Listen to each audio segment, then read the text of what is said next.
Hello students. आज हम एक ऐसे टॉपिक पर बात करने जा रहे हैं जो बहुत ही इंटरेस्टिंग है और बहुत ही हमारे लिए ज़रूरी भी है कि इंडिया पाकिस्तान के रिलेशन पर बात कर लिया जाए। भारत एंड पाकिस्तान, भारत एंड पाकिस्तान के संबंध पर। यहाँ पे एक सबसे बड़ी बात यह है कि भारत एक ऐसा देश है जो दुनिया को बहुत कुछ दिया है। हमारे इस पीपीटी में भारत लिखा हुआ है, बट भारत का पहले नाम भारत ही था। भारत के नाम पे ही भारत पड़ा है। तो this is not incorrect, this is correct. Advance में बता दे रहे हैं। तो इंडिया एंड पाकिस्तान रिलेशंस को लेकर के हमने इतनी तेजी से काफ़ी कुछ तरक्की की, लेकिन भारत ने हमेशा पाकिस्तान को चांस दिया कि वो सही रास्ते पर चले और हमारे साथ कोऑपरेशन जारी रखे, तो हम उसे भी कोऑपरेट करेंगे। ठीक है।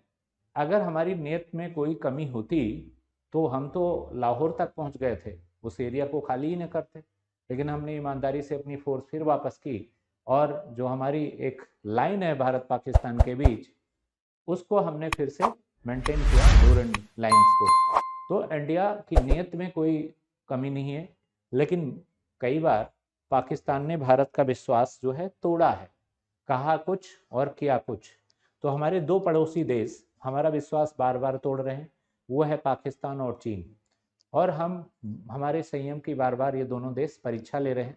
लेकिन भारत ने हमेशा ये कर दिया है कि हमको चाहे जितना तुम करोगे परेशान, बट हम तुम्हें तब तक नहीं करेंगे जब तक उसकी हद नहीं हो जाएगी, और हद से ज़्यादा करोगे तो हिसाब होगा और फिर तुम कहीं के नहीं रहोगे। तो ये भारत ने हमेशा करके दिखाया है। अब आता है कि ये अगर यूपीएससी लेवल पर इस रिलेशंस को कैसे लिखा जाएगा, कैसे पढ़ा जाएगा। देखिए, इंग्लिश में हमारा पीडी वह है पीपीटी, और हिंदी हम इसलिए बोलते हैं क्योंकि ये देश हिंदुस्तान है। अगर हम सारी बात इंग्लिश में करेंगे तो बहुत से ऐसे भाई और बहन हमारे हैं जिनको इंग्लिश आती नहीं है, तो वो इंग्लिश पढ़ तो सकते हैं बट उसकी हिंदी मीनिंग नहीं निकाल सकते। इसलिए हम थोड़ा हिंदी में इसको एक्सप्लेन करते हैं। जैसे यहाँ के किसी भी चीज़ को इंग्लिश में हिंदी एक्सप्लेन कर दो तो सबको आसानी से समझ आ जाती है। तो इसीलिए मैंने ये ट्रिक्स अपनाया कि मैक्सिमम क्राउड को जो यूपीएससी एग्जाम दे रहा है वो हमारे लेक्चर का फ़ायदा उठा सके या हमारे जो कंटेंट है उसका फ़ायदा ले सके। Following the partition of British India, to separate nation, India and dominated by Hindus and the Pakistan. देखिए, भारत और पाकिस्तान का जब बंटवारा हुआ था तो दो देश बने थे उस समय। बंटवारे के समय दो कंट्री बने, एक का नाम क्या था भारत और दूसरे का नाम क्या था पाकिस्तान। तो टू कंट्री में ये डिवाइड हो गए, तो एक का भारत और एक का पाकिस्तान नाम बन गया। अब इसके बाद क्या हुआ, इंडिया ने अपनी तरक्की पर ध्यान दिया और पाकिस्तान ने टेररिज्म बढ़ाने पर ध्यान दिया। तो पाकिस्तान टेररिस्ट का अड्डा हो गया टॉप लेवल का, और इंडिया ने आईटी सेक्टर में, हॉस्पिटल्स में, सभी एरिया में तरक्की की। आज दुनिया के टॉप इकोनॉमी को हम चैलेंज दे रहे हैं। तो ये हमारे संयम का ही रिजल्ट है। अगर हम उनकी तरह उलझते रहते, उनसे लड़ते रहते, वो लड़ाई चाहते थे हम भी लड़ते, तो आज हम इतने आगे नहीं जाते। हमने एजुकेशन पर दिया ध्यान, हमने टेक्नोलॉजी पे दिया, हमने आर्थिक डेवलपमेंट पर दिया। तो पाकिस्तान से बड़ी जनसंख्या हमारे पास थी, और उससे जब बंटवारा हुआ था तो बेटर देन कंडीशंस इन पाकिस्तान, इंडिया की कंडीशन उस समय बेकार थी। लेकिन आज इंडिया के आगे पाकिस्तान कहीं नहीं टिकता, ना टेक्नोलॉजी में, ना डेवलपमेंट में, ना एजुकेशन में, कहीं नहीं टिकता। कारण है कि उनके एजेंडे पे कुछ और था और हमारे एजेंडे पर कुछ और था। तो आज दुनिया में हर जगह हमने अपने जो तरक्की का है लोहा मनवा लिया है। हम डेवलपमेंट के एरिया में बड़ी तेज़ी से आगे जा रहे हैं, और हमारी जो तरक्की है वो पाकिस्तान से कहीं तेज़ गति से है। हम डेवलपमेंट बहुत तेज़ गति से कर रहे हैं और चाइना जैसे देश को भी कंप्लीट कर रहे हैं। आप देखो, पार्टीशन इन इंडिया अगस्त 1947, कश्मीर दिख रहा है आपको, पाकिस्तान दिख रहा है, कराची दिख रहा है, बॉम्बे, ईस्ट पाकिस्तान, मद्रास। देखिए, जब हमारा देश पाकिस्तान और भारत का डिवीजन हुआ था तो इसमें कुछ ऐसी स्टेट थी जो भारत में विलय की घोषणा नहीं कर रही थी। उसमें एक स्टेट थी आंध्रा, एक कश्मीर। तो आंध्रा को ताकत के बल पे मिला लिया गया। कश्मीर को जो है, वहाँ के राजा हरि सिंह थे, पाकिस्तान ने उस पर आक्रमण किया तो हरि सिंह ने यह कहा कि हमारी मदद की जाए सेना की। तो भारत ने शर्त रखी कि ठीक है, भारत में विलय करो, हम सेना की मदद देंगे। हरि सिंह तैयार हो गए तो कश्मीर आज हमारा हिस्सा बना हुआ है। कश्मीर जो है दुनिया का सबसे अच्छा प्लेस है, जैसे स्विट्जरलैंड है ऐसे ही कश्मीर है। और कश्मीर हर कोई घूमना चाहता है। वहाँ पे कुछ ऐसी प्रोडक्ट होती है जैसे कश्मीर की सेब, कश्मीर की केसर, ठीक है, कश्मीर की वादियाँ जो पहाड़ी हैं, ये सब वर्ल्ड फेमस हैं और ये याद दिलाती हैं कि ये स्वर्ग है दुनिया का। कश्मीर को इसीलिए दुनिया का स्वर्ग कहा जाता है। अब पाकिस्तान की एरिया देखो, पाकिस्तान हो गया, फिर कराची है, मुंबई है, इंडिया है, इधर दिल्ली है और इधर कलकत्ता। ये सब सारी एरिया में हमारा क्या है, पाकिस्तान जुड़ा हुआ है, मद्रास, चेन्नई। तो जितनी भी हम रिलेशंस की बात करेंगे तो रिलेशन किससे निभाने होते हैं, पड़ोसियों से, चाहे मेरे घर का पड़ोसी हो या देश का पड़ोसी, हर जगह पड़ोसी ही रिलेशंस निभाने होते हैं। चाणक्य कहते थे कि पड़ोसी कंट्री के रिलेशन या पड़ोसी लोगों के रिलेशन कभी आपस में अच्छे नहीं होते, इनके बीच कुछ ना कुछ इशू हमेशा टकराया करता है और इशू की वजह से इनके रिलेशन कभी गुड नहीं रह जाते हैं, ऐसा कहते हैं चाणक्य। वार टेरिस्ट एंड अटेक्टा number of territorial dispute over the relations.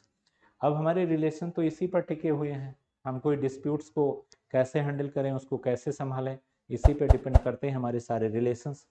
आता है since independence in 1947 both countries have fought 3 major wars, one undeclared war and have been involved in arm and military standard. तो जितने भी हमारे वार हुए हैं उनमें हमेशा किसको प्रायोरिटी मिली है, उसमें हमेशा मिलिट्री को। देखिए, वार कोल्ड भी होते हैं, हार्ट वार भी होते हैं, लेकिन हमने अटैक कभी नहीं किया पाकिस्तान पर। पाकिस्तान ने हर समय अटैक किया। चाइना ने 62 में अटैक किया, इसके जस्ट बाद 65 में फिर पाकिस्तान ने अटैक कर दिया और इसीलिए 70 में उस अटैक का बदला इतने अच्छे तरीके से लिया गया कि पाकिस्तान 2 पार्ट में टूट गया और बांग्लादेश अलग बन गया। The dispute of Kashmir is the main center point. All these conflicts explain the Indo-Pakistan War 1971, which resulted in the cession of East Pakistan, now Bangladesh. देखिए, हमने 1971 में वो करके दिखाया जो पाकिस्तान आज तक नहीं भूला होगा। वहाँ पाकिस्तान की सेना पाकिस्तानियों पर जुर्म ढा रही थी, उसमें महिला और बच्चों पर अत्याचार कर रही थी। ये बात इंदिरा गांधी को बताई जाती है। इंदिरा गांधी बोल्ड डिसीजन लेने में बहुत आगे थी। एक बार यूएस के प्रेसिडेंट ने उन्हें आधे घंटे वेट करा दिया तो प्रेसिडेंट से नहीं मिली, वो वापस इंडिया आ गई। तो उसी समय उसने कहा था वहाँ के प्रेसिडेंट ने कि इंदिरा गांधी एक आयरन लेडी, उन्होंने बोला कि वो सुनती नहीं थी किसी की, जबकि उस समय भारत की हैसियत यूएस के आगे बहुत छोटी हैसियत थी। तो आधे घंटे वेट करने के बाद वो इंडिया वापस आ गई, नहीं मिली अमेरिकन प्रेसिडेंट से। Several efforts were made to improve bilateral ties, which were successful in declaring tension to the certain extent. However, these efforts were hampered by the frequent terrorist attacks and the ceasefire violations. हमेशा दो देशों के बीच कोई समझौता होता है तो उसी समझौते को दो देश फॉलो करते हैं। अब कि ना तुम हम पर अटैक करोगे ना हम तुम पर करेंगे, this is concept of cease fire. लेकिन पाकिस्तान ने हमेशा इसका उल्लंघन किया, इसको तोड़ा, सीज फायर को तोड़ता रहा Pakistan. What are the wars of conflict that the were fought between India and Pakistan? Indo Pakistan war of 1947 and 48। देखिए, जब हमारा हमारा फ्रीडम हुआ था 47 एंड 48 में, तो दोनों एक साथ थे पहले, लेकिन इंडो पाकिस्तान वार 1965, 48-47 में अटैक किया था पाकिस्तान ने किस पर, कश्मीर पे। 65 में फिर भारत पर अटैक किया। इसके बाद इंडो पाकिस्तान वार 1971, फिर लास्ट में वाजपेयी के टाइम पे कारगिल जो है, कारगिल कॉन्फ्लिक्ट कर दिया। कारगिल कॉन्फ्लिक्ट जब किया था तो उस समय पहाड़ियों पर बैठे हुए पाकिस्तानी थे, नीचे हमारे सोल्जर्स थे, वो वहां से फायर कर रहे थे, गोले बरसा रहे थे, हमारे सोल्जर मारे जा रहे थे। लेकिन पाकिस्तानी जनरल का एक मैंने रिपोर्ट पढ़ा था, उसमें उसने ये कहा कि जब कारगिल वार चल रहा था तो भारतीय जो हैं बजरंग बली का नाम लेकर आते थे, वो 10-11 की संख्या में आते थे, लेकिन उनकी हिम्मत का कोई जवाब नहीं था। जय बजरंग बली के नाम पे बहुत मारे जाते थे, फिर भी वो लड़ना उन्होंने बंद नहीं किया और भारतीय सोल्जर पीछे नहीं हटे। तो एक बिल क्लिंटन के स्टेटमेंट को आपको मैं याद दिलाऊं, उन्होंने कहा था कि अमेरिका के हथियार, भारत के सोल्जर और पाकिस्तान के अफसर अगर हमें मिल जाएं तो हम क्या करेंगे, दुनिया को हरा सकते हैं। तो भारतीय सोल्जर जो हैं अपने शौर्य का लोहा पूरी दुनिया में मनवा चुके हैं, ठीक है। और अमेरिका के हथियार हाई टेक्नोलॉजी में सबसे आगे हैं। इसके बाद देखो कश्मीर, सियाचिन ग्लेशियर, ये भी है। Sir Greek dispute, water dispute. जब दो देश एक दूसरे के साथ जुड़े हुए और अलग अलग होते हैं तो उनके डिस्प्यूट कभी ख़त्म नहीं होते, क्योंकि जो चीज़ें पहले एक साथ थी वो अब डिवाइड होंगी, और डिवाइड होगी तो किसी को कम किसी को ज़्यादा कंप्रोमाइज़ नहीं करेगा, तो अनसेटिस्फैक्शन उसे होगा ही, तो ये प्रॉब्लम तो आएगी ही। वाटर डिस्प्यूट, ये सारे डिस्प्यूट होते ही रहेंगे। What are the other area of contention cross border. हमने बॉर्डर पे भी बाण लगा रखे हैं, फिर भी हमारे जो कृषक हैं उनको चैन से कभी पाकिस्तान खेती नहीं करने देता, आए दिन फायर किया करता है, कभी ना कभी बॉर्डर पे लोग मारे जा रहे होते हैं, तो ये भी एक हमारी सबसे बड़ी प्रॉब्लम है। इसके बाद टेररिज्म भेज देना, पहले तो स्थल मार्ग से आते थे, कश्मीर रास्ते से, एक बार तो उन्होंने हद कर दी, नेवी के मार्ग से भी टेररिज्म इंडिया में एंट्री करा दिया। फिर है ये देखो कुलभूषण जाधव केस। कुलभूषण जाधव कभी पाकिस्तान में जासूसी करने नहीं गए, लेकिन इंटरनेशनल कोर्ट के आर्डर को भी पाकिस्तान ने नहीं माना। पाक चाइना एक्सिस, और आजकल चाइना से दोस्ती करके और ज़्यादा हमारे अगेंस्ट पाकिस्तान कुछ ऐसी चीज़ें करता है जो असहनीय हो जाती हैं। Confidence building measure in the past, since the partition India and Pakistan have signed many agreement to generate confidence and reduce to tension. आज हम दोनों देश अगर शांति के साथ रहें तो दोनों की तरक्की होगी, अशांति के साथ रहेंगे तो आगे नहीं बढ़ पाएंगे। इसलिए हमें क्या करना चाहिए, शांति के साथ रहना चाहिए। Perhaps the most notable among they are Liaquat Nehru pact 1951, Indus water treaty 1960, और फिर है टॉकिस agreement 1966 and Rann of Kutch agreement 1969, Shimla accord 1972 and Salal Dam Agreement 1978 and the establishment of the Joint Commission। तो ये सारे हुए और इसके बाद आज एक ज्वाइंट कमीशन इस्टेब्लिश हुआ जो इंडिया पाकिस्तान पर नज़र रख रहा है। Except for the joint commission as the other were the product of either ये crisis of war that the नेसेस्टल ये logical and the proceeding of development. अब हम बहुत तेज़ी से आगे क्या कर रहे हैं, डेवलप कर रहे हैं, आगे बढ़ रहे हैं। आज हम दुनिया के ताकतवर कंट्री में से शामिल हो चुके हैं, तो अब पाकिस्तान भी हमसे डरने लगा है, क्योंकि भारत की आर्थिक ताकत, सामाजिक और राजनीतिक तीनों ताकतें भारत की तेजी से बढ़ रही हैं। तो अब जितने भी छोटे पड़ोसी देश हैं वो सब हमसे क्या करेंगे, गुड रिलेशन रखना ही होगा, क्योंकि कोई किसी की बात नहीं मानता, सब किसको मानते हैं, पावर को, ताकत को। तो अगर आपकी बात लोग मानते हैं तो इस वजह से नहीं है जो वो मानना उनकी अपनी एक परंपरा है, पावर कॉन्फ्लिक्ट ना हो इसलिए वो आपकी बात मानेंगे। तो ताकत बढ़ाते रहना चाहिए अगर आप चाहते हो कि आपकी होल्डिंग दुनिया पर बनी रहे। Agreement on provision to attack nuclear installations and the facilities, agreement on advance notification on military exercise, manoeuvre, troop movement, a communication link between Pakistan maritime security agency and the Indian coast guard. देखिए navy जो है, हमारी जो navy है वही हमारी weakness थी। अब अगर हम नेवी को स्ट्रांग कर लें तो हमारी एयरफोर्स का कोई जवाब नहीं दुनिया में, हम तीसरे नंबर पे एयरफोर्स में आ जाते हैं उसकी ताकत में, फोर्ब्स की मैगजीन के अकॉर्डिंग। आर्मी में ऐसे ही दम है, बिना हथियारों के युद्ध लड़ने की हम दम रखते हैं, हमारे सोल्जर ऐसे हैं। तो अब हमें काम किस पर करना चाहिए, अगर अपने देश की सुरक्षा सुनिश्चित करनी है तो नेवी पर हमें काम करना होगा। इसके बाद आता है non military CBMS, Delhi Lahore, Delhi Lahore हुआ, रिजल्ट क्या सभी जानते हैं, सर्विस वाज इनिशिएटेड 1999। फिर आता है समझौता express that launch following the signing. देखो जब भारत पाकिस्तान डिवाइड हुए तो कुछ लोग तो इंडिया में रह जाएंगे, कुछ वहाँ, रिलेशन दोनों के कभी ख़त्म नहीं होंगे, जैसे यूक्रेन और रसिया का।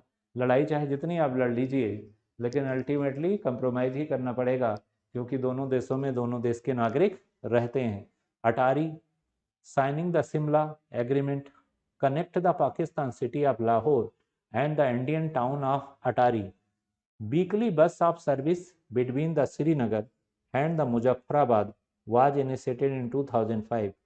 Humanitarian and by India. ये तो हमारा हो गया development process. Failure in the CBM process, कैसे फेलेवर हो गया? All three are pollings connecting both military and political leaders in both countries. They have been secretly used to be required the most. The absence of communications has led to the suspicious and accusations of many formations. There is a disproportionate emphasis on military CBM and inadequate recognitions of several movement non-military CBMS. Government of both sided often use CBMS and political tools. तो यहाँ पर भी ये सारी बात हम करेंगे कि हम गवर्नमेंट टूल्स डेवलपमेंट्स, इस पर भी बात होगी। What can be the way forward referring to Pakistan political structure, people to people relation, promote trade and soft diplomacy. हम पीपल के साथ भी रिलेशंस को निभा रहे हैं, हम उनके साथ ट्रेड को, अभी रिसेंटली एक रिपोर्ट आई थी कि पाकिस्तान की इकोनॉमी बहुत तेज़ी से फिसल रही है, और फिर पाकिस्तान को ये ज्ञान प्राप्त हो गया कि इसकी वजह इंडिया है। अगर इंडिया से हम ट्रेड रिलेशन बनाकर चलें तो फ़ायदा पाकिस्तान का ही है।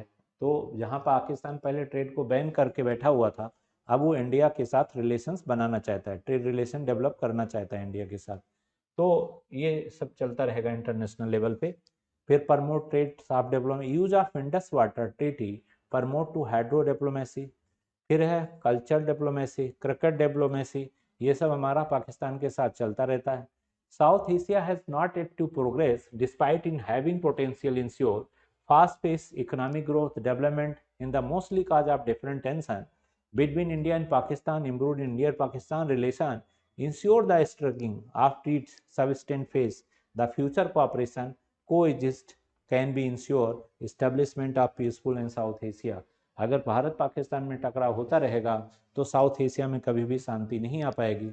इसलिए भारत पाकिस्तान का टकराव खत्म होना चाहिए, जिससे साउथ एशिया में हमेशा शांति बनी रहे। तो ये हमारे ओपिनियन होनी चाहिए और इस विचारधारा पे हमें आगे बढ़ना होगा, और तभी इंडिया पाकिस्तान का रिलेशन सुधरेगा। तो आज मैंने इतना बता दिया आपको, पीपीटी देख के आप अपने आंसर को कंप्लीट कर सकते हैं। बाकी मैंने अपने लेक्चर में शॉर्ट फॉर्म में बता दिया इंडियन पाकिस्तान के रिलेशंस को। ठीक है, ओके, धन्यवाद।